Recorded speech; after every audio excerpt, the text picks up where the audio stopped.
Hi, I'm Mark Schiff here for the podcast You Don't Know Schiff. And I'm Mark Schiff, your podcast host here, and along with me, my co-host, wearing his lumberjack shirt. If you're only listening, I'll have to describe it to you. It's kind of a checkered, I don't know what it is. It's nice. It's a $14 shirt. And good morning, Lowell. Good morning. My axe is off screen. I didn't want to put it on the screen, but I was There you just go. chopping down some trees earlier today. You do look like you should be doing a lumberjack podcast, like Yeah. Saw Me a Good One. Eat some pancakes in a log cabin. Coffee from a tin coffee can. Yeah. So this morning, I said this morning, and you told me not to say morning. I hate the word morning. Yeah, I know gave you. you I one know you did. note. I gave you one note and you I blew it. contradicted. Is this a power move? Is that why you did it? You see, comedians, we wake up at like 4 in the afternoon, and we still say good morning. So it doesn't matter what time it is. But that aside, we have today one of my favorite guests in the world, one of the funniest guys in the world, a true original, Harland Williams. Have you ever met Harland or talked to him? I have not. You are in for an incredible treat. You will not understand a single thing he says. I've seen him live, but I've never met him personally. But yeah, he's an amazing person because he's so funny as a person, but he does so many things. Like some people may know him from his stand-up comedy. Some people may know him from movies. He has very memorable roles in Dumb and Dumbers. There's something about Mary, and then he's been the star of, many movies, Rocketman. But he's also an author. He writes TV and movies. He's a podcaster. He's an artist. He draws children's books. He's a musician, a singer, anything creative you can think of, he does it. And does it well. Yeah. That's what I mean. He's very, very talented at everything he does. So I'm really looking forward to talking with him. Would you describe him as multi-dimensional? Multi-dimensional, certainly. Not multi. Multi. Both. Because he's so multi-dimensional. He can be multi or multi. That's fantastic. Yeah, he's really super. And we're going to talk about a whole bunch of stuff. He's going to have to jar my memory because I went to the Middle East with him. We did some shows in the Middle East for a USO tour. So we're going to talk about that right after the Iraq War. How was that traveling with him? Insane. I was with him for like 2 weeks, didn't understand a single thing he said. Not a word. He goes off into these very brainy... That's why I'm really looking forward to this because I've heard him, be very serious sometimes and then a little serious, but then oftentimes very silly. I've seen him in so many interviews. I saw a picture of him with his parents, and his parents look incredibly confused because they had to raise him and they had to listen to this nonsense every day. Yeah, I really want to talk to him and understand where did this all come from and how did it develop. I'm really looking forward to this. So we're going to take a deep dive into the brain of Harland Williams. Would you say that's accurate? Hopefully, yeah, that's certainly the goal. And we're waiting for Harland to dial in. And we probably shouldn't talk too long because that'd be so ironic if he's there waiting and we missed the whole interview because we're talking about how excited we were to talk to him. All right, my lumberjack friend. This is You Don't Know Schiff, and we're about to talk to Harland Williams. Hope you guys enjoy. Enjoy. Hey, this is Mark Schiff, and welcome to the Harland Highways podcast. And, yeah, good to have you here, Harland. Great to have you here. Is this my podcast or yours? No. Your podcast is Harland Highway. Yeah, but you said welcome to the Harland Highway podcast. No, I said welcome to the Harland Highways podcast. Oh, so you pluralized a singular. Yes, and it's a completely different podcast now. Well, I'm still a little mixed up because you somehow grammatically mind-fucked me right out of the gate, and I don't know if I can continue. All right. So what should I do? Should I change the name of it? I would love if you spun your head around like an owl and barfed up a baby manatee. I mean, can you do that?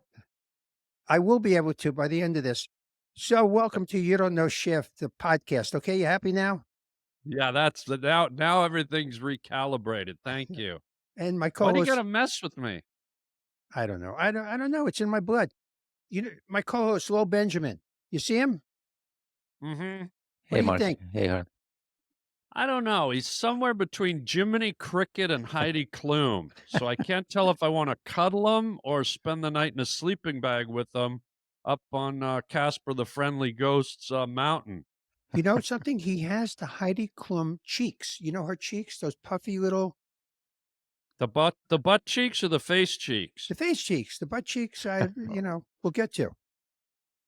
Okay, well, I'd like to get to them sooner rather than later. Heidi Klum. Heidi Klum. It's I've seen Clume. her. She actually sends out on Instagram some some poses. Almost naked poses. Did you say Clum or Clume? Isn't it Heidi Klum? That's like me Klum. calling you Mark Sheaf. Yeah. And a sheaf in some circles is a condom. So let's not go there, guy. Right. And we will not go there yet, but we're gonna lambskin this right through. Wow, nice touch. I hear you. What's I'm 111, just gonna Harlan? turn my volume down so I can't hear you. Is that cool? Yeah, I haven't heard a word you said, but I know it's funny. I'm sorry, what? Hmm? Good to see you, buddy. So let's start. I want to start with a nicety, if that's not too A offensive to you. nicety? Yeah, What nicety. what is that? Sounds like a new kind of car, the Dodge Nicety. What's the matter with you? What about a pleasantry? Can we start with a pleasantry and then segue into a nicety? And then we'll end up in an orange tree, and we'll have some juice. Oh, citrus. Citrus. Love it. No, I'm anti-scurvy. Oh, really? I'm anti-rickets. We should go to Arby's for lunch. That sounds like a comedy team, Ricketts and Scurvy. Yeah. Ladies and gentlemen, the Ed Sullivan Show. They're only there for one weekend and then they never performed again. No, they're hunched over now, looking So for. what was the impetus for rickets? Because I think scurvy was a lack of vitamin C, or Mhm. was rickets the lack of vitamin C? Scurvy was the disease from lack of vitamin C. The guys on the ships used to get that. Right. The Spanish Armada and the Christopher What'd you say about my Columbuses. mother? I said she looks like she has scurvy, Oh, I and see. she's Oh, a MILF I'd like to heal. Wait, well, what's rickets? Where's that come from? comedian Don Ricketts, Oh, right. Okay, he's good. big Vegas Right. act. You don't remember him? Yeah, the bald guy with the big lips. Yeah, yeah. Is that your wife? One of my favorite Rickles jokes, where he looks at the guy in the audience with his wife and goes, "Is that the missus?" Yes. I love that joke. Well, it's is it a joke or is it a facial expression? You had a thing you said to somebody in the audience I saw recently. You like to sleep with old ladies. For some reason, I thought that was one of the funniest things I've heard in about a week. Wait, I told someone they like to sleep with old ladies? Yeah, you did your, we're going to get to the act in a minute thing. And then you Well, said, I think it's important to sleep with old ladies because when a woman gets over 85 or into their 90s, they become vulnerable. They can often be lonely and susceptible. Three words I don't think you've heard because I don't know if they throw those around up at DeVry where you go. But to lay down with an old woman and cuddle her and nourish her soul and just hold her through the night during the night tremors, through the arthritic spasms, through the Mhm. psoriasis trembles. And that's a healthy thing to do. That's like a charity work right there, guy. It's And a maybe beautiful one thing. day when you mature, you'll lay down with an old lady and not be so selfish. With old ladies, I like to warm their feet with my mouth. I just Oh, put their toes yeah. in my mouth Well, and just warm them up. yeah. It's It's like a nice. sponge bath with your lips. I knew somebody. I don't know about old. Have you guys ever know anybody that likes to sleep with old ladies? Because I knew a guy from Catch a Rising Star. I won't mention his name. I was in a supermarket once with him, shopping, Yeah. looking around. This old lady, she must have been about 85, comes over and goes, Warren, why don't you call me anymore? And then he told me that was his proclivity. You just revealed Oh, his yeah. first name. Well, that's not his name. I just Oh, changed it for that. But you What protected is him. what does proclivity mean? it means what Warren liked to do. It's what? It's what Warren liked to do. Proclivity. Proclivity. Can you use it in a sentence? I just did. I said Well, then could you it was spell it for me? no. What's its country of origin? That's no. N-O. That's a big word in Canada, proclivity. It is? When I was going across the border to do yuck yucks, the guy said, "What's your proclivity?" Oh, how did he know you had a clit? Wait, for It's like for different. what did he? Check his headphones. Make sure he's not hearing. There you go. That's Wait a that. hold on. It's Say something. that's the, Proclivity. that's how they I charge you don't per speak clivity, right? Chinese. Yeah. There you So speaking of Canada, we know you're Canadian, and Great. Let that out of the bag. we did a we did deep dive research and found out you're Canadian. Um, Okay. and just curious about you're so talented, you're so funny, you do so many things. Mark and I were talking before about you're a stand-up, you're an actor, an author, you write movies, you write TV, books, podcaster, you're an artist, a musician, and a singer. That's what we're able to figure out, and there's probably more. Were you always this creative as a kid, or where did this all come from? Always creative, always. From the time I was a wee little lad, and I don't know Mhm, if you know that term, but wee little lad, always creative, always drawing, mhm, always hamming it up in front of the mirror, singing, mhm. drawing, writing, trying to be funny, all that stuff, man. Were you like that, like, at home and school, or was that a sort of like a separation in your mind? It was probably everywhere. It just depended where I was. I Mhm, wasn't a full-time, like, on guy. I would pick my moments. Like, right, around home, I was, a little more reserved, okay, and, um, and then at school and stuff, it depended on where I was, what class I was in, whether I was in the cafeteria, whether I was outside, I kinda mhm, pick my stage, I guess. right. go. Hmm. Hmm. Yeah. So were there teachers or anybody who sort of saw like, "Hey, you've really got something here." No, my teachers went the other way. They thought I Okay. was nothing but trouble and, a guy that wasn't gonna amount to much. Mm, When I was in grade 5, my teacher, moved me to the front of the class and put her desk right in front of her desk. So it was all the kids behind right. me, and I was literally facing her. It was me looking into her eyes, Mhm. and then when that got sloppy, she moved me out into the hall, and I was put out in the hall, and I remember on the desk in the hall, I found an encyclopedia, and it just happened to be, like, A to C, and under C was cartoons, and I remember there was a picture of Daffy Duck Uh-huh.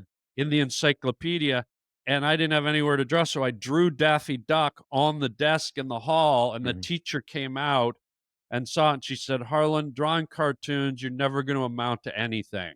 Hmm. And then cut to, you know, my adult life, and I have a, number 1 hit show that I created and sold to Walt Disney called Puppy Dog Pals. So, Hmm. up yeah. yours.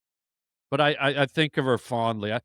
People who said stuff to me negatively like that, it just Mhm, fueled my fire. right, I actually like it when people shoot me down because I go, "Okay, here we go. right. Let's rock and roll." There's My something about that when people knock you, especially when you're young. Some of us come out of that scathed, but able to figure out what we want to do.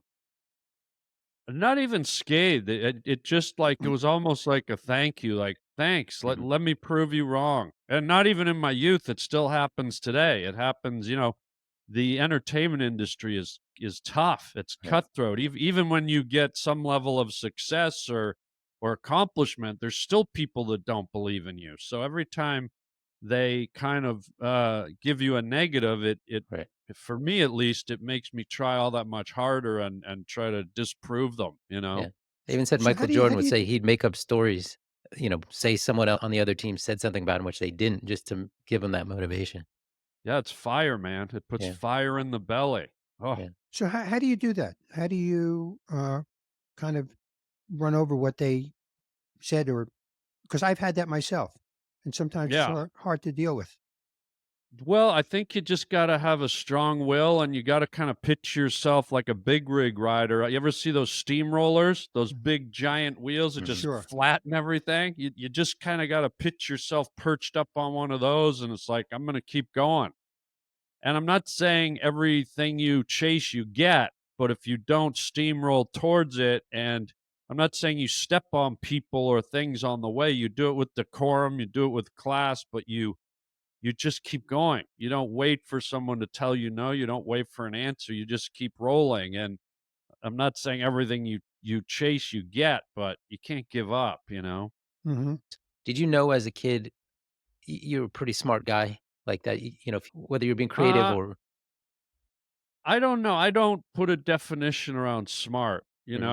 because someone can be, I could think I'm a smart guy and then I go to build a kitchen cabinet and I don't know how to do it, but some Right, guy walks in and can do it in 5 minutes. right, And I think that guy's the smartest guy in the world. So smart comes in many facades. And so sure. I never assume I'm smart. I never assume I'm anything. I just do. I just Mhm. do. And if it comes out, maybe I'm smart or maybe I'm lucky or maybe I'm just stupid, but I don't know. Smart is, just because, Einstein came up with the theory of relativity doesn't mean that he was a good driver or he Right, knew how to do a Rubik's Cube. You know what I right, mean? So it's sure. all relative. What can't you do? Your wife? Whoa, I didn't mean that, I know you bro. didn't. I know. I didn't Listen, mean that. it slipped You're out. not, are you married? No more. I can't do millions of things, just like all of us. We're all capable. But what I am willing to do is step up and try. About 2 years ago, I saw this clip on Instagram. There's this new gizmo that they've created called a lift foil. And what it is, it's a surfboard with about a 3 foot keel on it and a propeller. And basically, you skim along the top of the water. And when you give it gas, it rises up out of the water 3 feet. And you literally hover over the waves and the Mhm. surf.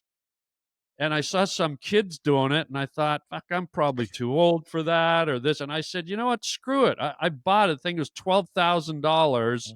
And I thought, that looks like fun. Who doesn't want to glide over the top of the ocean? Nobody. Everybody wants to.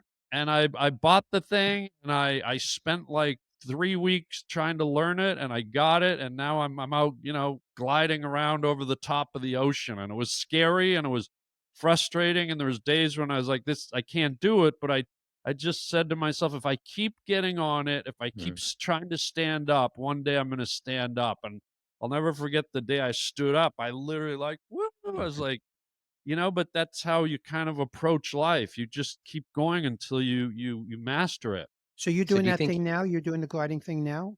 Yeah, man. I love it. I chase sharks around down in Florida. I literally get sharks in front of me and I chase them and I No, skim around over the water. It's like you remember Luke Skywalker's hover car that of floated over course. the desert?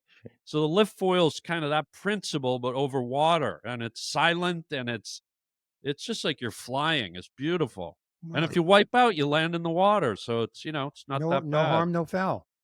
That's what she said. so do you Again, think you with the got wife. do you think you got a lot of the confidence to try so many things from your parents? Were they, like, supportive of you trying different things? I just spittled. Um, that's like when Marlon Brando did the interview for Apocalypse Now. He was talking and he just went, "Yeah, I was standing. I think I just swallowed a bug." Um, no, I didn't get it from my parents. I mean, my parents were confident people, but they Mhm, were very reserved. My mhm, parents were very safe. They were scared to step out of line. mm, They could be courageous within their given professions, but they were very traditional. Like if my dad, put a little ding in a rental car, he'd go home and spend the whole day immediately calling the insurance company Right. and pulling out all the instead of just returning the car when he was done having fun, hey, I put a little ding in it. And they're like, okay, we don't care. right. We'll chart. So I just no, they were kind of pretty safe, but I was very confident and willing to try everything. I like to go after things that scare me. Hmm, Hmm. And one of the driving forces behind stand-up comedy is it terrified me. mhm. And I knew I liked to be funny, but there goes your wife doing the groceries. Hmm. Wow. Where's she going, Ralph's? She already hates you. She's seen your videos, and this is not going to endear you to her at all. I got to be honest with you. Well, I'll tell you what, I'll run her over in my lift foil if she doesn't watch it. She's got one too. So watch out. Great broiling the foil, bro. But, I forget what I was saying 'cause, You're saying about your wife trying doing the things. groceries threw me off. You What you you're was it? saying, like, your You also parents have were very straight, yeah. kinda by the book, but Yeah, you were willing to they were try really stuff. by the book, and I used to I was saying, yeah, when things scare me, one of the impetuses for doing stand-up was I wanted to get over my fear of sort of public speaking and Mhm, performing, and that was kind of the downside. Of the upside is I felt like I had something funny to offer and something entertaining, so there was the yin and the yang, right. and I was like, I'm just gonna do it. I'm just gonna go for it and get up on that stage and be terrified and kind of, embrace the fear, absorb it. Fear can be your friend. Fear can be a real powerful force. Do you still have fear up there at all? I don't. I don't. There's days when I wish there was fear, but now there's just, this kind of, this calmness, which has kind of replaced the fear, where now it just feels warm and comfortable. And sometimes there's fear when I'm trying new stuff that I've never tried before, or I go into dangerous waters. I know I'm talking about a topic. You know, there isn't fear. I shouldn't even say that. It's just I like it. I like wandering into dangerous waters and messing around. So no, the only time I had fear in the last few, I don't know, decade and a half, was when I used to go do David Letterman's show when he was still around, Mhm. because I really love Dave, and he was sort of the pinnacle of TV comedy for me. And so I would get a bit of butterflies and fear in my stomach, but in a good way. It was sort of the fear of wanting to do good for him, and it was such a monumental show. I wanted to do good for myself. So I think anybody who does a show like that is a little bit, intimidated. Did you do mostly panel on the show, or did you come out and do stand-up and then sit down? I started doing stand up, and then that segued into just doing panel. But I did panel the first time I ever did a show. I wasn't supposed to do panel, but I just sort of rocked it, and they brought me over and asked me to do panel. So it was pretty cool. It was unexpected. He was pretty good about letting you go and be who you are. He was, but he could sometimes be a little, like, if he took a joke the wrong way, he could seemed like he could get offended easily. Mhm. He canned me Like, I from the remember show. he used to have, I followed, he had that guy Warren Zevon, Sure, the singer, sure. and I guess they were buddies, and I sat down, and halfway through my panel, I said something like, "Yeah, so the Werewolves of London." I referenced Warren Zevon's song in a fun way, and I could see it sort of bent his nose out of shape a bit. It was really kinda strange. He was like, "Hey, don't talk about that." It was weird, so Yeah, but I had he that was with great. Letterman. I did a routine where I belched in the routine, and then I Mm, sat down on panel, and he goes, "Oh my god, you belched," and then I belched again, and yes. he canned me from the show, and I ended up having to write him a letter apologizing for everything. He let me back on, but I was never gonna get on again because he was so offended. What, he didn't get that it was a bit? It was right in the center of the bit, and it got a huge laugh, but he was offended by it. Yeah, that's high school stuff, you know? Gotta It's like, with all the things that he's had on his show, Right. why would that be the thing that gets you tossed off? It's so minor, but sorry to hear that. That's unfortunate. Oh, yeah, thank you, but, Try belching right now and see what happens. Harlan, come back. Write him a Jeez. letter, Mark. That was one of my talents as a young child. Probably one of the first things I learned to do was flip my eyelids up and belch and scare the girls with when you're coming at a girl with your eyelids flipped up and belching at the same time, I and got some news for you, guy. You didn't have to do any of that to scare the girls. I mean, look at you. why? He's gone again. Oh So god. so, Harlan, you well, also have how did that Sorry, conversation I don't have the breaking down on my chair yet. I apologize. it's IKEA technology there. How did that conversation go with your parents when you eventually determined you wanted to be an entertainer, go and do that for a living? Was that sort of jarring for them? It was really jarring. I literally woke up one day. I had it all planned out and didn't tell them. And Mhm, I woke up one morning and I said, "I'm going to Hollywood." mhm, We're sitting in our house in the suburbs in Toronto, and I had all my stuff packed. I had my little yeah, bit of money that I had, and I just literally said, "I'm going to Hollywood." And they were like, "Wait, what?" And I think I've only seen my dad cry twice, wow, and he started crying. He's like, "Oh my god, I don't want you to go." right, And I just said, "I'm going." It was very cold. I just said, I'm going," and I walked out the door. It Mm. was so wow. abrupt. No hug? How No, Huh? was there a hug? No, there was nothing. I was not on really close terms with my let me turn my phone off. I think that's my dad calling. He must have heard it. Um, but, I wasn't very super close with my folks. Mm, So it was sort of it was just part of me, like, just I had a vision, I had a dream, I knew what I wanted really early, and I was like, nothing was gonna stop me, and I felt bad, it tugged at my heart to see my dad like, my mom didn't cry, but my dad did, and Mhm. it was actually I liked it because my dad never expressed that much emotion, so it felt right. good for me to see him cry. I didn't wanna make him cry, but it told me that there was some love in his heart, you know? How much of it do you think was he didn't want you to live somewhere else, and how much of it was he thought it was not a good choice to Well, as I said earlier, my parents played it really safe, so I yeah, think, they were terrified of earthquakes, right. they were convinced California was gonna crumble into the sea, and, Oh, okay, who knows what else. I mean, right, when we lived in Canada, we grew up without guns, without violence. It's a right, very safe, mellow place, and here I am going to the city of angels. And, from a Canadian perspective, it was like a circus, it was like a right, zoo, it was like a violent comic book atmosphere, and here's this 18-year-old kid or, 19-year-old kid walking out the door with a backpack over my shoulder, and he was just like, "Wait, you're going where? What?" They had no time to think. right, I just left. Wow. right. It's a pretty, it's almost like a novel. And you got 4 sisters and a brother, right?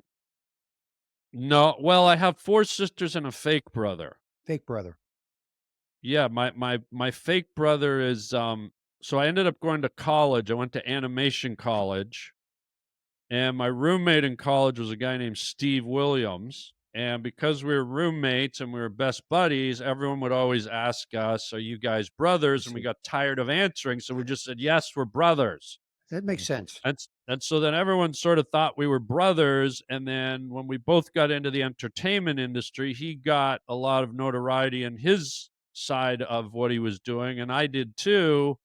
And one day he did an interview for a major paper, and because we're so used to saying brothers, he said it in the paper, and then that kind of took off, and then everyone was phoning my parents going, "John and Lorraine, do you have another son we don't know about after all these years?" And so that kind of stuck, and now even if you go on Wikipedia or anywhere, it says we're brothers, and we're Wow. still best buddies to this day. Is he So rich? Getting his will as long as he's your brother. how S dare you? So, How dare you, how about your sir? sisters? Where were they on you taking the backpack and the little stick with the bag behind you and leaving? You know what? They were just kind of not really in the picture. They were there, but they had no say. They had no control. It wasn't a very communicative family. So I was just gone, and they were like, "Oh, he's gone." It was pretty clean, and nobody called to ask me to come home. Nobody called to see how I was. It was just kind of okay. He's gone. So it was kind of quick and cold, just like your Yeah, I know where you're going. I know. oh, Do you go talk ahead. to the, family now? Yeah, yeah. Well, my mom's passed. She passed a number of years ago, but my sisters, I'm closer to them now than I used to be. But I think it's because I had a lot I wanted to do with life. I didn't want an ordinary life, Mhm. and that takes a lot of drive and fuel and focus and concentration. And I wasn't avoiding them or I wasn't hiding from them, but it's like I got my stuff to do, they got their stuff to do, and off I go. And we'll come around and meet at Christmas or whatever. It's So almost when you left for LA at 18, was the dream then to be a stand-up, an actor, or you wanted it all at that time, or what was kinda your mindset? I wanted to do it all. It wasn't necessarily a dream. I always say this sounds hokey, but it was a calling. It was a Mm, feeling inside me that it was all predestined. mm. Like I just remember I got down there, I went to the Man's Chinese Theater, I stood in front of it, and I just said to myself, I'll be back someday. Wow. And then 10 years later, I made the full move to live in LA. I literally had not done stand up yet. Okay. So I went down to LA. I stood in front of the Chinese Theater. I said, I'll be back. I went home, started doing stand up, doing all the things I had to do. And 10 years later, I was back. So let me get this. You told your parents you were leaving, going to Hollywood, then you went back home.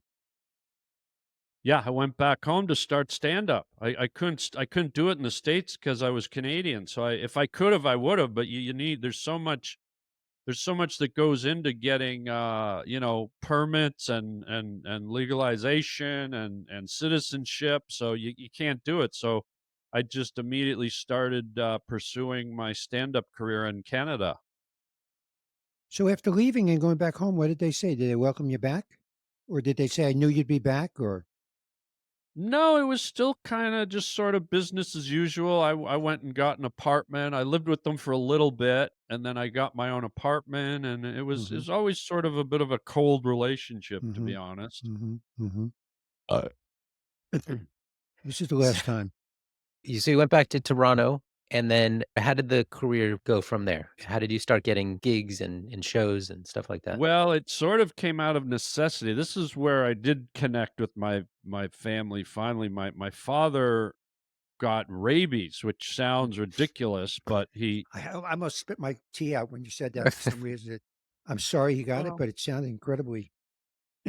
Well, yeah, there was a raccoon in our like, you ever get raccoons and they root around in your garbage cans and Sure. everything? So my dad went out in the night and he was like trying to hit it with a broom, and I guess it had rabies and it bit him and his legs started swelling up and he had like puffy legs, and so I had to do it to make money to put him in the hospital. No, I'm just kidding. Did he get the rabies shots in the stomach?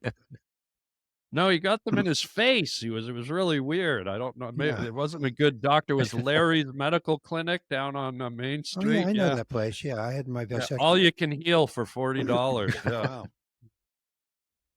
No, I just started doing there was only one comedy club in the whole city. Toronto's the biggest city in Canada, and Mhm. at that time in the I think it was right at the beginning of the, 82 or 83 or something, there was only one darn club, and so I just got in there and started rocking and rolling. Let me Was ask it you, Yuck after your Yucks? father had the rabies, did he ever try to bite you? He did one night when I was asleep, he went for my throat, and, I ended up getting the rabies, and they chained me to the back of a barn for about 3 weeks until it they didn't even give me the shots, I just had to sweat it out. So how did he get over this? Over the rabies? Yeah. We shot him. We had to put him down. I- Yeah, That's yeah, common in behind the Canada, I've barn. heard. Is that in your book? Yeah, we had to put him down. Yeah, it was really sad but happy. We had a clown do it. We hired a clown. We told him it was gonna be a birthday party. We came over, gave him an Alec Baldwin-esque gun and said, "Hey, shoot daddy," and he thought it was a prop and took the old man out. We didn't even bury him. We still have his skeleton sitting in the Wow. backyard on a lawn chair. Did you ever try to find the raccoon that bit him? We did. We have it, taxidermied. It's in my mother's bedroom she sleeps with it at night. It's just a With memory of a big R over the raccoon's head on the wall? a big R for Yeah. rabies? Yeah. No, no, but I think she keeps her dildo on its head at Wow. night, Yeah. as a sort of like a table, Yeah. just That's a sticks cute. it's a I don't know if you've ever turned on the light in the middle of the night and seen a raccoon with its teeth glaring and a dildo on its head, but No, but it sure keeps my mom spicy, you know? yeah, it keeps things going. Wow. Yeah, yeah. So how did you get discovered, so to speak, from Canada? You were then on HBO specials, you got on Letterman and Conan, like all that stuff. What was sort of the first jump from being a stand-up in Canada to American TV and movies? Um, I guess it was the first big thing I did was the Letterman show, you know? Mhm. I was doing the, comedy clubs in Los Angeles. I moved down to Los Angeles, and, I was doing the comedy clubs, and one night they had a showcase for the David Letterman show, Mhm, and I was the new guy in town. Nobody knew who I was, mhm, and, at this showcase, they had all the big hitters went up, Chris Rock, mm, Damon Wayans. I can't even the lineup was, like, all the who's who of that time period, like, right. in the '90s, the early '90s, and I think there was about 12 guys, and I was to go up last because I Mm, was the new guy. No, nobody knew me, but I was sort of, people had been talking about me, and I was sort of getting some heat.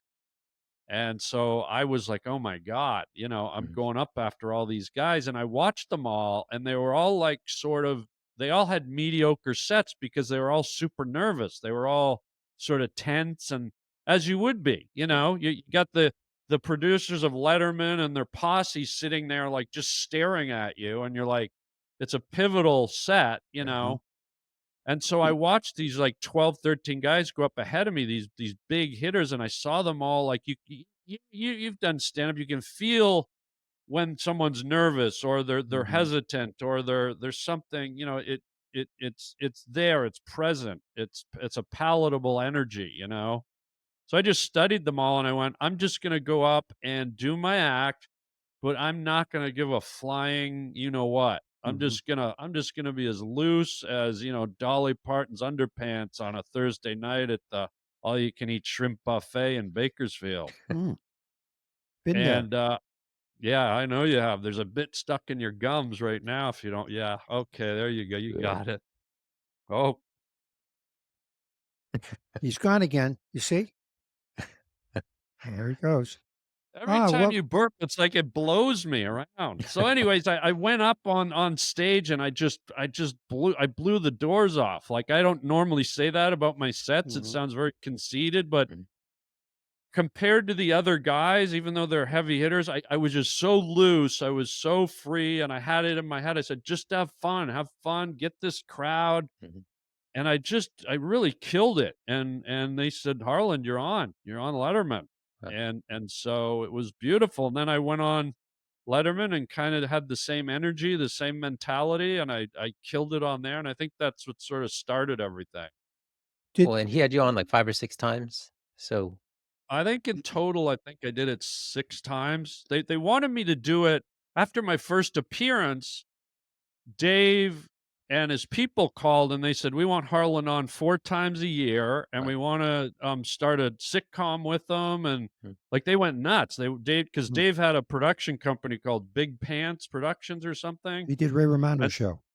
yeah, so they yeah, wanted to kinda pull me into an all kind of encompassing deal, and I said no to it because I was just like, there's too much stuff happening. Like I could feel sort of a surge happening with me, and I didn't want to be locked in. I mhm, said, and I also said, I don't know. I didn't want to go on Letterman and do a set that was mediocre. mhm, And 4 times a year to have an knock it over the wall A++ set 4 times a year. That's not easy to do, right.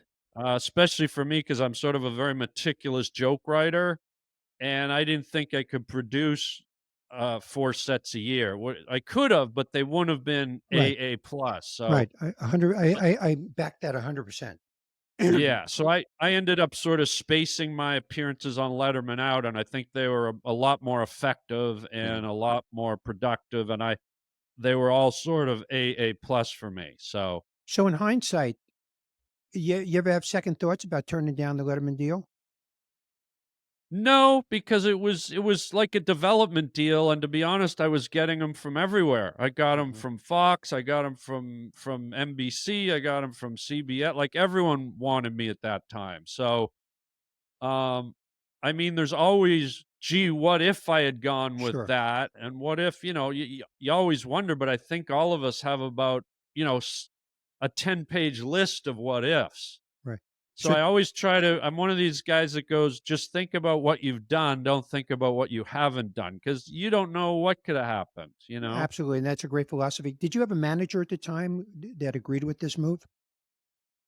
Yeah. Yeah. So what happened is the lead up to me getting Letterman is I was in Toronto, and there was no real type of industry up there at the time I was there. There was no real stand-up industry. There was, like I said, there was one club.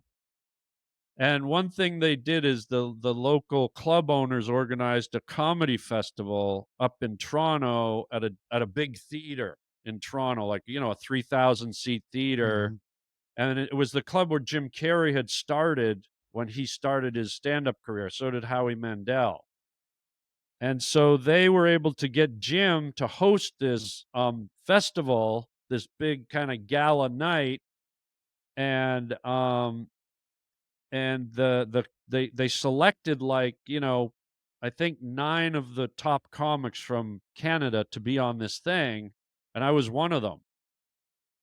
And it's one of those things where we did 2 shows in one night. Jim hosted. I went out, and I feel like a dork because I don't wanna toot my own horn, but it was unmistakable that I was the guy. I blew everyone away. It was just it was magical. I still think about it. And on both shows, I went out and just destroyed it. And Jim's manager at the time, Eric Gold, he Mhm. was there with Jim, and he was just like, "Oh my god, I want this guy." And Eric was very powerful because he managed Jim Carrey at that point. And so I ended up going with Eric, and that really helped, facilitate all the things that I began to do. And he was a great guy. I loved him, and it was really neat to be under the same umbrella as Jim, and all that kind of juice that he had, and so on. So it was a great time. So is that Mhm. how you got the very memorable role in Dumb and Dumber? Like, I got that specifically through Jim. I mean, Uh-huh. me and Jim at that time were working the comedy clubs in LA, Mhm. primarily the Laugh Factory, and Jim would see me do my stand up, and he Mhm. loved it. And when Dumb and Dumber came up, he told the Fairley brothers, "Because you got to come see this guy." So they Yeah. came to see me, and then Jim said, "I want him to audition for the movie." So Mhm. that's how that came about. Nice. Do people still remember you for that role? It's a small role, but it's, like, so Yeah. memorable. Oh yeah, all the time. Yeah. Anywhere I go, everywhere I go, it blows my mind because I was literally on camera, I think, for 2 minutes Right. maybe. Yeah. And not only did people stop me, they've memorized it. It's one of Yeah. those weird Right. scenes where they've memorized every freaking line, and people will not only quote me a line, they'll quote me the whole damn scene. It's hilarious. Yeah, So you I had stole no the idea shit. it would resonate so much, Yeah. and I was just super excited. It was my first movie, and to be in a instant classic, your first movie, and be with someone like Jim and the Sure. Fairley brothers, it was magic. I loved it. Larry Miller had a very similar thing. His first scene was in Pretty Woman, Oh and yeah, he did Larry the Miller. yeah, he did the scene in Yeah, Pretty Woman, and then great. 50 movies later. I mean, that really was his, trajectory, as you Is that the bottle from the movie you're drinking out of right now? Yeah, you wanna see me a lot of great get the comedians hell came out of a lot here. of great comedians have come out of, Canada. Like you just mentioned, Oh, Jim yeah. and, Jim Carrey, I came up with Norm Macdonald, Jim Carrey and Howie Mandel had already left. Like I said, there was only one club, so we all filtered through that same club, and then, Mike McDonald. Norm came through. Norm, yeah, and me and Norm were kind of the 2 guys that made the move down to LA in the mid '80s or late '80s, or yeah, late '80s, like, leading into the early '90s. Mike McDonald also. Mike McDonald, so Mike was a bit of an odd story. Mike McDonald was sort of the guy up in Canada Mhm, at that time. He had mhm, like a 10-year, 15-year reign as the top comedian in Canada. And then he obviously had to transition down to the US. And I remember they bought him the front cover of the Hollywood Reporter, and they're like, Mike McDonald's in town. And for whatever reason, because Mike was a great stand-up comic, mhm. it was a belly flop. Like, nothing ever happened with the guy. I still don't know why, but he never made his way into movies or TV. I didn't even see him doing the local clubs doing Mhm. spots. So I don't know what happened with that, but I he I was definitely I was friends hilarious. with Mike. He's passed, of course. We know Yeah, he he's gone. passed away, I yeah. think he got in his own way. Well, Mike was a very complicated guy. I think he suffered. It's no secret. I think he suffered with some mental issues and Mhm, depression, and he was on medications and things like that. And he had quite the ego, and he had quite, and I'm not mhm. saying anything bad about him. This is just who he is, Yeah. and he was a very interesting guy, a funny guy, very intense. He did stuff on stage that other comics couldn't even touch. No, amazing But club comic, amazing, and he could go a amazing. long time up there. He wasn't like But a he could be a mean guy too, he tried to be tough on me at times up in Canada, and then there was times when he was really tender and nice, and I never let him get away with anything. I remember I remember when it was funny because I'm going back to the Letterman story. When they gave me Letterman, they don't tell you you're doing it and you're on there the next night. They say you're doing it and you're doing it 5 months from now. right. So Mike could be very confrontational and I think a bit territorial because he was the top guy. I don't know if it bugged him that other guys sort of got ahead of him at times, but I was at the Montreal Comedy Festival and I already knew that they told me I was going to be on Letterman. And I remember I did my set at the Montreal Festival and it went pretty good. It was a good set. It was a good And we were set, at I an saw it. Yeah, Yeah. and Mike came up to me. We were at an after party, and Mike made a point. I saw him on the other side of the room at this big party. He drifted right across, came right to me, and very seriously, he goes, "What was that set you did tonight?" He said, "That was horrible. You sucked, and you're never gonna go anywhere." Mm, And I just looked at him and I said, "I'm gonna be on Letterman in 3 weeks." mhm. And his face just fucking dropped, and he walked away. And I was just like, fuck you. And I was friends with Mike, like, but that's what he would do. Right. He would do stuff like that to to intimidate you or kind of say, "Hey, I'm the king of the block." And I think that's, when Mike moved to LA, he wasn't the king of the block anymore. In Canada, he was up here. Right. When he moved to LA, he was just in with everyone else. And maybe that's what kind of was part of what hung him up because, unfortunately, not much happened with him, and I wish it did because Very he funny. was very He good. did He he was did a bunch of amazing. Lettermans. He did a few but what I mean is nothing I really came understand. of it, you I know? understand. Yeah. Yeah. So you mentioned I wish norm. it did. I You wish it mentioned. did because Oh, go ahead. yeah. I wanna No, ask he had you a lot to offer. He was a I'm just telling you one story, but he could be mean and he could be nice. And, but he did deserve, I think, more recognition, I down in the States because if you like you said, if you saw him live in a club, he amazing, did stuff no one could touch. It was amazing. incredible. So, y sometimes people get jealous of other people because they think that you're taking what belongs to them, and you seem Yeah, like an opposite type of guy, that you yeah, understand you have whatever you have, and what other people have does not belong to you or even infringes on you at all. Do you agree with that? perfect. I can't even add to that. That's exactly right. Everyone is responsible for their own fate and destiny and drive and whatever anyone gets, good for them. I still get mad when people knock Carrot Top. It's like Yeah. people make fun of Carrot Top, and I'm like, here's a guy who's been, I know.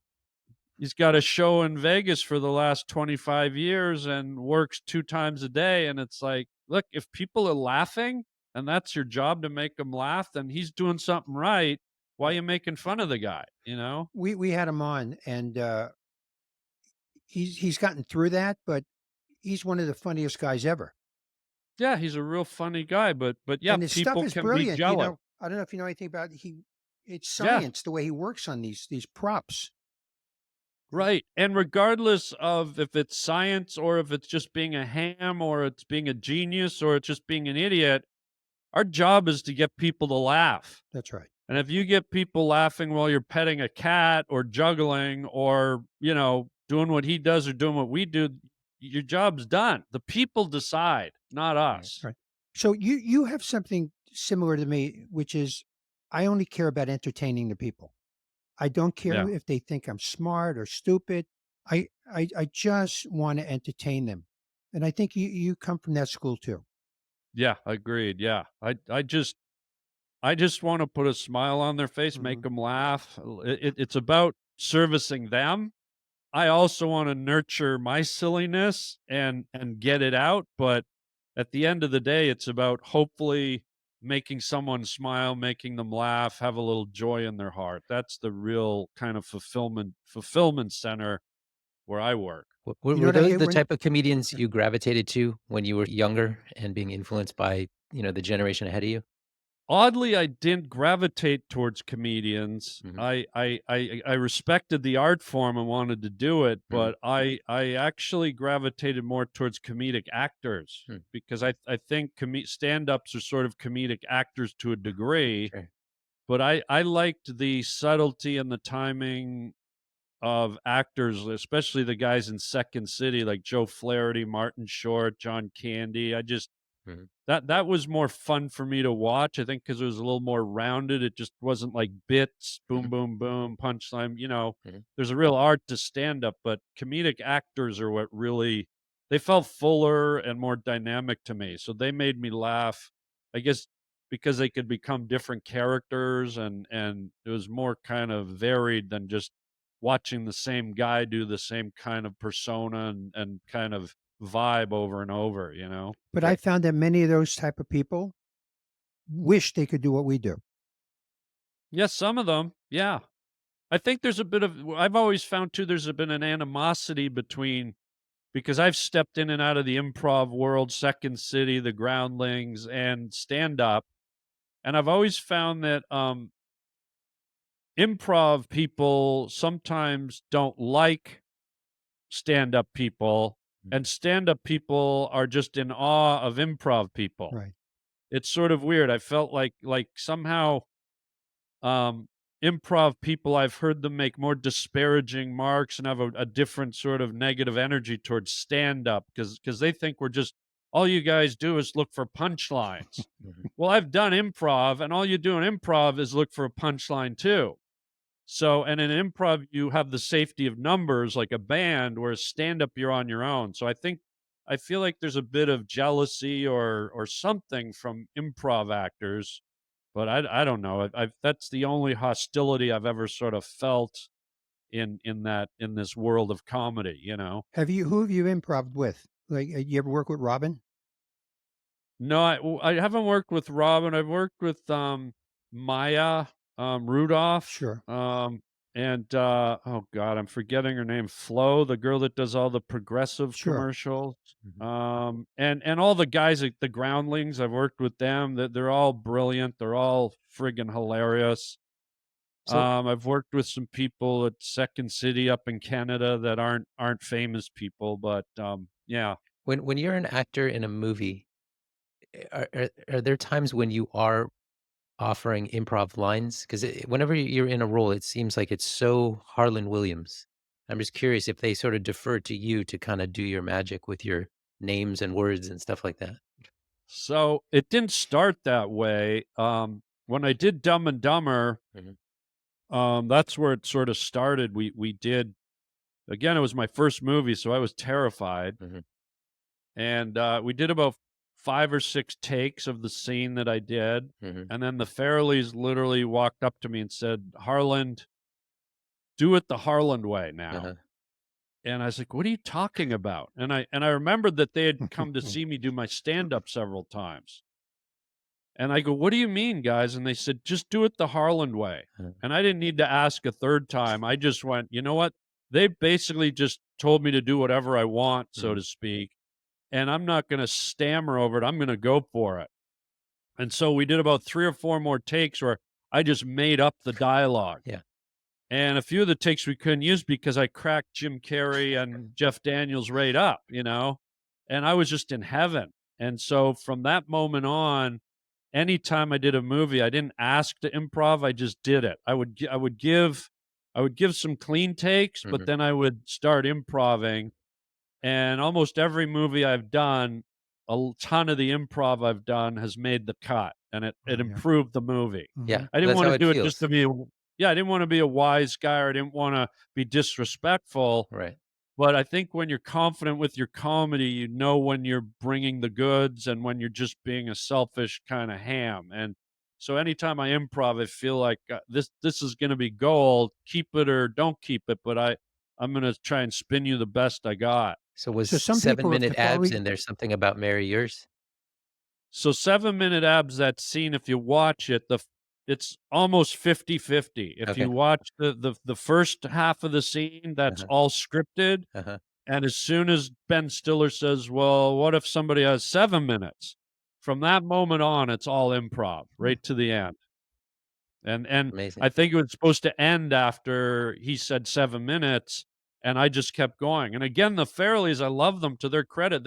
They said, "Harlan, do your thing again." And I Mhm. went, "You don't have to tell me. You told me twice on Dumb and Dumber. This time you only had to tell me once. I'm going." Yeah. And then I did about 6 scenes, and Ben Stiller was amazing because he had the improv wherewithal to just sit there Right, and sort of be the straight man and Right. bounce. And that's a hard thing to do when you're doing a comedy, to kind of sit there and let the other guy shine. Mhm. And he was so unselfish and so giving that he let me do that. And that's what makes the scene. He's 50% responsible for the funny because he's sort of the victim to Right. my insane ramblings. And he just took it so well that it made it all work. He was great. Yeah. That's it's an great. That was interesting take that you do with this, because some people, if the Farley brothers come up to them and make them do it a couple of times, they might get tense and tight. It seemed to loosen you. Oh yeah, it just set me free. It was because that's, to me, that's what comedy is. Like I respect comedy off a page, but the funniest moments in life are the most organic ones, the things that just Hmm. Hmm. fly out of you, the things that you just say to your friends in the spur of the moment. And so if I'm a freaky weird cop pulling over two guys drinking pee out of a bottle, like, where's that gonna go? So I just let it go. I just let it fly. If there was a screening of that movie, Dumber and Dumber, take us to like that evening, the first time you see yourself in the movie. Jim Oh Carrey's sitting God. there. The Farley brothers are there. You're screening. Where are you? So I'm a little nervous. I've never been to a screening. It's Dumb and Dumber. It's Jim Carrey, and they did it at a place called the Cinerama Dome on Sunset Boulevard, Hmm. which is a historical theater. Back in the '60s, they actually had a type of filming called cinescope, Hmm. where it's this big screen that kind of curves around, and you're watching it it's almost halfway around you. And so they did, and the Cinerama Dome is this weird dome-shaped building. It looks like a giant beehive. It's still there to this day. You can Hmm. look at it on Google.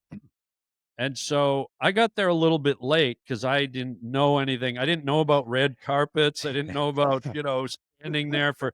So I kind of got there just as they were seating, and of course, they had the pass for me, and so I go in and I sit down and I'm watching this movie, and I don't know when I'm coming up. I don't know when my scene is, and all of a sudden I pop on. There I am, and I'm literally sort of terrified. I've got goose, I've got butterflies. I'm freaking out. I can't. It's almost like I can't hear what I'm saying because I'm so nervous. All of a Mhm. sudden, you're seeing yourself 60 feet high, and you're with two of the biggest stars in the world, Jim Carrey and Jeff Daniels, in this scene. And as the scene's happening, I hear giggling behind me. I hear this kind of giggling behind me, and I turn around, and sitting behind me, his knees on the back of my seat, is one of the biggest comedy legends of all time. Richard Pryor Wow. is Wow. sitting directly behind me, Wow. laughing at me. Mm. And I just went, what that? Like, I'm this little kid out of the suburbs who walked out the door one morning on his parents, went to the Man's Chinese Theater and said, I'll be back. And here I was, and it was very intense and beautiful and humbling and magical. I can't, a million other words. Have any other screenings since then been like that? Or Yeah, they're all terrifying. I remember when I went to Something About Mary, I literally put my hands. I was looking at the screen like through my fingers I still get freaked out because, a lot of the times, like I said, I improvise a lot. And so I don't remember what I improvised because Mhm. in the moment you're so in it and because they give me 4 or 5 takes, I can't remember what I said. So when I watch the movie, I go, "Oh no, what the hell am I about to say?" And I don't know if it's gonna be bad or good or funny, but luckily it's worked. So Do you go to so it's these things? terrifying, but I love it. Do you go to these things with a certain person? Do you go by yourself? I've gone with buddies, I've gone with girlfriends, I've gone, yeah, whoever's around and wants to go, I've gone to a couple on my own, but usually it's fun to have a buddy or a girlfriend or someone there to celebrate it with and Mhm. just to talk about, get their reaction and see, get their constructive criticism, their praise or their dumping, whatever the case may merit. Wow. Yeah. Incredible. Incredible. Speaking of movies, you were in a movie called Back by Midnight, Yeah. which was one of Rodney Dangerfield's last movies. And Yeah. I'm just curious, what was it like to work with him? And was there a premiere for that movie? And how did that go So down? oddly enough, I was asked to be in that movie by Rodney, who I Hmm. love. I Hmm. love Rodney. I didn't know Rodney all that well. He had seen me perform at the clubs and really loved me and said some great things to me, Hmm. but we'd never worked together. So he asked me to be in this movie, and it was a really fun movie. And sadly, I didn't have one scene with Rodney. Hmm. Right. So I was in the movie, but we didn't have a scene together. So that really bummed me out, and I wasn't available for the premiere of the movie. But what happened is before the premiere, I was at a hotel at some comedy club. I don't know, let's say Cincinnati or somewhere. And my cell phone rang and I picked it up. It was like, 9 o'clock at night. And I'll say, "Hey, Harlan, how you doing, man?" And it was Rodney. And I go, "Oh, hey, Rodney, what's up?" He goes, "Oh my God, I had to call you. You stole the whole movie. God, you're great." Like, and then after that, we became really good buddies. He would Wow. have me come over to his house and we'd sit and talk. And he actually asked me if I'd write Caddyshack 3 with him. But it was just before he died. Mhm. And so it was really amazing to at least get to spend some time with Rodney and be his friend. And then it was also sad because I sort of knew he was starting to have some health issues and the end was coming Mhm. and but it was a real honor and a pleasure. I mean, that's another guy who's just a comedy legend, Right. I was friends with him too, and he was Oh, absolutely amazing to me. Was he living yeah. in a hotel at the time? Beverly Hilton? No, he was living, in a condo down in, Brentwood, a beautiful Art Deco condo with his beautiful wife, Joan, and, I think it was his 80th birthday that Joan called me up, and they got a giant cake made, and they had me Joan asked me if I'd jump out of the cake, and I jumped out of the birthday cake topless, and I wrote Rodney across my chest, and my Wow. areolas were in the O, and it was just it was really fun. Yeah. Wow. Yeah. Joan was very nice too. She was in the roses business. Oh, yeah, she's beautiful woman, nice soul, just Do you yeah, ever talk I to love her, her. or are you? Every now and then we talk, she'll phone me or she'll text me or, but, yeah, I've seen her here and there, and we hung out a few times, and she's just wonderful. I saved a couple of phone messages from Rodney. Oh, wow. What did they say? Well, one time he asked me to be on his special, and I couldn't do it, and he lost his mind. He got very upset at me. "Well, Mark, what Oh, the fuck is no. wrong with you? What are you fucking mind? I broke Sam Kennison, and he started naming all the people that became big stars, and he said I was out of my mind not to do this. Um, Yeah, you were out of your mind, why didn't you? I'm about to hang up right now just hearing this. but we worked Wha it all out, and he became friends with me. The Why reason, didn't you do the special, though? so it was with I work clean. That's the only way I work. Basically, I don't curse, at all, or do that stuff. No. So yeah, so a couple of the acts worked very blue that were on that special, and Oh, I didn't want to do it. And was it the right move? It's like we talked a few minutes ago. It's what I did, and I don't look back on it. Um, yeah. but Rodney and I were friends. He was the reason I You got. you know, In, my he was the my reason I got take into on comedy. that is my take is on that if there's a something happening and there's a consistency to it, like 9 guys are working blue, and then you walk out and don't say one bad word, that makes you stick out and sort of shine. Hmm. So in that scenario, I would have done it and just said, "Hey, I'm doing my act," and you weren't blue, but you might, you would have stuck out of the pack. Right. Now I feel terrible about not doing it. Yeah. Thank you very Do you much. need to take a nap or anything? You want to go lay down and we just come back in about 10 minutes, and me and Loa will finish out, or There you go. So you mentioned Go ahead. uh, He's gone you again. mentioned Richard Pryor and Rodney Dangerfield. Were there any other sort of like legends you came in contact with that might have given you some encouragement that meant something to you that you can recall? I bumped into I like clever writing. Like Mhm, a lot of comedians, it's all about attitude and persona and mhm, stuff, like guys that are up there just kind of selling an attitude, mhm, which I think everyone has an attitude, but it's another thing if you can write a clever joke. mhm, And so I love Stephen Wright because Hmm. he Sure. just sort of like every joke he wrote was just so like powerful and full of imagery and so kind of offbeat. His material. sure. And I remember I was at the Montreal Festival once, and I got in an elevator, and it was just me and him in the elevator. Mhm, And I was one of these guys that very early on recorded an album. I did a album on cassette tape mhm, called When Rhubarb Turns to Radish, and it was kind of a spoof on a radio show. I would do all the voices to people calling in and characters, and I remember I had one on me because I had some promo stuff with me, and I remember I handed him one in the elevator, and I was so nervous mhm, and terrified, but he was a guy I loved. And then later on, we ended up doing a movie together called Half Baked, mhm. Hmm. where again I wasn't on set when he was there, so I did a movie, but I never got to see him on set. But I like guys that are really like clever writers. His Sure. 1985 special is on YouTube, and Right. it's absolutely brilliant. He comes out Yeah. and they're all screaming and clapping, and he goes, "Thanks." Yeah. Yeah. Like It was so perfect.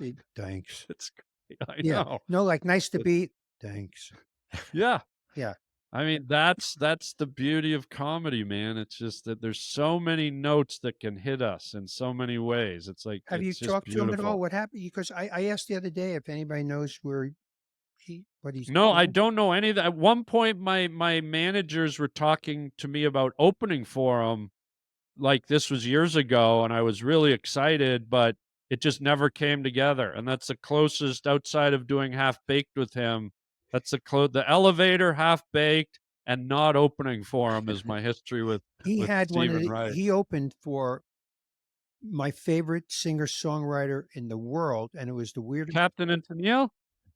second favorite Captain and Tennille. Oh, He Barry opened Manilow. for Bob Dylan, Oh, wow. I think The at the Dill. Pantages, and I was thinking, comedian opening for Bob Dylan, but Bob Dylan has a great sense of humor, and just like you, he probably, I'm sure, fell in love with Stephen Wright. Yeah, how can you not? I mean, it's so clever. Yeah. Well, that's interesting. I didn't know that, Bob Dylan they sorta look a bit alike. They I do. They mean, got the it's like hair and they've got that crazy And the hair. that hairstyle. homeless look. Yeah. Yeah, maybe it's the same guy. Stephen also won They a got the Stephen also won an Academy Award. well, now you're just rubbing it in, really. Are you gonna pull a Mike McDonald on me now? There he goes. So another very enjoyable thing that you do is all the appearances you've had on Conan O'Brien, and you guys are just Yeah. hilarious together. And how did that come about? And do you guys have as good a time as it seems when you're together? It's the strangest thing how I ended up on Conan O'Brien is through Bob Odenkirk from You Better Call Saul Mhm. and, from Breaking Bad fame. Mhm, When I first got to LA, I was the new guy in town. It was cool because I had 7 years to grow my act and incubate my act up in Canada. mhm, So what happens in Hollywood is a lot of guys just show up and they develop. But I was like an A plus headliner in Canada with this kind of really rock solid act. So when I came to town in LA and got on stage, I was the new guy, but I also had this really honed act. It was really put together. And so Bob Odenkirk was doing stand up at that time, and then he was also a writer on Conan's show. And so I was doing a show one night, and after the show, he just walked up to me, goes, "Hey, Harland, I love you. You want to be on Conan?" Hmm. And I said, "Yeah, I'd love to, Bob." And next thing I knew, I was on Conan, and I went on to do it like, I think I did that show like 20, 30 times or something. Yeah, and it's cool because you were on his late night show, and then even when he was on the Tonight Show, which was a very short, he had you on, and you've been on his latest show, Conan. So it seems like you guys have a great rapport, and he obviously, really likes and respects you. Well, Um, one of the biggest badges of honor is he did an interview, I think it's on YouTube somewhere, and he was asked, "Who are your favorite guests of all time on your show?" mhm, And it's this is very odd. It was all 3 Canadians. He mm, said Norm Macdonald, Harland Williams, and Martin Short were his Hmm. 3 favorites. And when I saw that interview, I was just like, it really, I don't know, made me very proud and happy. It was an honor, and we did it. We have great chemistry on well, we did. I mean, he yeah, doesn't do his show anymore, but and to the Tonight Show, I feel kind of honored too, because I did the Tonight Show. I think I'm one of the few comics. I did the Tonight Show with Jay Leno when Conan had it, and with Jimmy Fallon. So I've done the Tonight Show with all 3 of the hosts since Johnny, and it's kinda, that's a little personal feather That's in my amazing. cap. I love it. Do, Yeah. do you have copies of all your sets? I'm busy for the rest of my life, and I don't want you looking at that stuff. I probably I have the copies of some of them, but no, not all of them. One time with Rodney, um, I saw Rodney in the street and he said, I said, Rodney, I remember when you did the Tonight Show when it was 90 minutes, when it was a 2 hour, what was it? An hour, 45 minutes at one time. Johnny's show was Right. an hour, 45 minutes. I said, they used to do these long sets on there. And he said, why don't you come up and I'll show you some of them. And he would do 15 minutes on the Tonight Show. Wow. One joke Yeah. after another. It was absolutely incredible the amount of time that comedians had to do back then. I wish that we could have done that. Like when I did Letterman or any of those shows, you know what it's like when you do stand up. A lot of us sort of have to warm into, we start, but the funny sort of, we gauge it so the funny grows and grows and grows. That's what a seasoned comic does. They start Hmm. a little fire and get hotter and hotter. And when you only have 6 minutes, it's a different mindset. When they throw you out there, you've got to be on full heat immediately. Whereas I think a lot of comics like to kind of let it build up, and then once you're in that zone, you want to kind of stay in that zone. But Hmm. it's like you're in, you're on, you're off really quickly. So he was kind of lucky to have longer time. So explain one thing. When I did the Tonight Show or Letterman, Jimmy Brogan a lot of times helped me. I had it together, and then he would come and watch me do it, and I would do it a lot of times. What was your process of putting together a Conan or a Letterman? I hated it. So again, I'm more about freewheeling and letting it flow, right? And my approach is, it's sort of magic, right? So when I'd go to New York to do Letterman, they would force you to come in like a night or two early, and then the producers would take you all over New York to Hmm. every single comedy club and watch you do your set exactly word for word, Hmm. so that they could be, just make sure everything worked and feel safe about it and blah, blah, blah. And I hated that they sort of did that, because that's not my process, but I had to do it. Hmm. But I also come from a place, when you do a show special like Letterman or The Tonight Show or whatever, you have that 6 minutes and it's magic. And part of that magic is the energy you create, for me, from within. It's a spirit animal. It's a magic box that lives in your soul. And in my mind, I create the magic for that 6 minutes. So to go and do it 15 times before I go on stage, to me, is like opening the box and letting all the magic seep out. Hmm. So I would go on stage for these guys and bomb on purpose. I would purposely, instead of giving it a 10 out of 10, I'd give it a 2 out of 10. I'd literally just kind of speak the words, but not put any of the performance or Hmm. the magic energy you send out to the audience. And I remember the first time I did Letterman, I saved all the magic. I went out, I I I ripped it up. I had a killer set. They came up to me right after and they said, "Harland, you destroyed it. We'll be honest, we were this close to canceling you." Of course. Uh, And so that's why I didn't like that process, but my process was I had to be true to me. I had to do what I had to do to make it knock it over the wall. So And did they so understand that that was your process after seeing you do that the first time? I don't think they had any choice but to understand, but it's not something I don't know if they'll ever grasp. I think you have to be an artist or a performer to really know Mhm. it. It's like a gymnast saying, "Oh, this is what I do to twirl around on my bare arms in midair," and you can go, "Oh, great," but you don't know it until you do it. So I think with them it was just sort of lip service, but luckily they didn't cancel me, and I had a killer set, and everything went from there. That was part one with Harland Williams on You Don't Know Schiff. We'll be back soon with part two. Thank you so much for listening.